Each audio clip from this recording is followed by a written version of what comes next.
All right, now joining us for more conversation on this, we are joined by spokeswoman for the Prime Minister, Benjamin Netanyahu, Tal Hieinrich.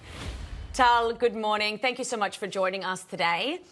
There are growing calls for Netanyahu to resign. We've seen protests outside the Kiryat from family members who say that he is responsible for what happened. So how is the Prime Minister reacting to this? We're not talking about politics right now. All we are focused on is one thing and one thing alone: to win this war and to dismantle Hamas. By the end of this, Sarah, we will make sure that Hamas has neither the military capabilities nor the motivation to hurt us as they did on the October 7th massacre. We are aching. We're a nation in deep mourning right now, but we are also very determined to deal Hamas such a major blow that they will never forget. Let me ask you this. The United States, we only have 11 aircraft carriers, but we sent 2 of them to assist with Israel. There's still Americans missing. We know that as well. But although we're not expecting U.S. troops to be needed on the ground, how much of a role do you expect the United States to play? Well, we are very grateful for the support that we have been receiving from the United States. If it's a sweeping bipartisan support that we see from the U.S. Congress, from the White House, obviously, Secretary Blinken was here, Secretary Austin was here. They both spoke about this time as time for moral clarity. They also talked about the atrocities that they have heard about. Sometimes, in certain cases, they have seen them because we have photos of them. And they also talked to people on the ground and heard the testimonies.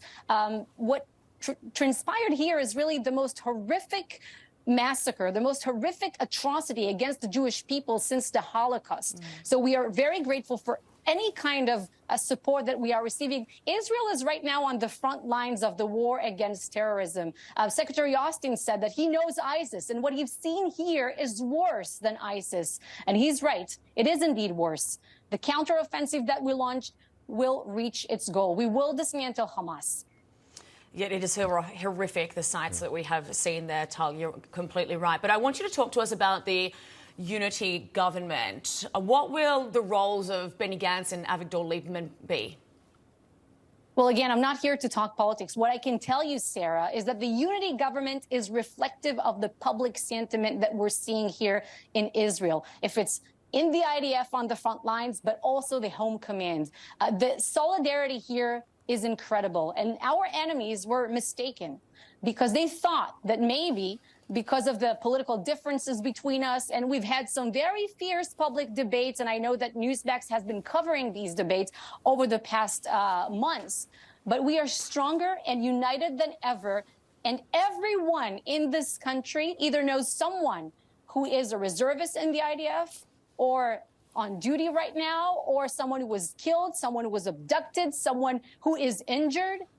So we're all in this together right now, and the solidarity that you see among the Israeli people is something incredible. It's really heartwarming. Yeah. And also, one more thing that I want to say to your American viewers, so many people are asking us, how can we help?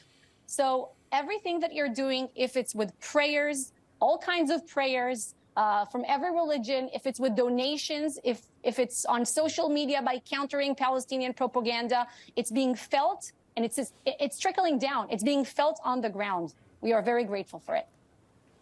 Tal Hieinrich, thank you so much. We're grateful to have you on this morning as well.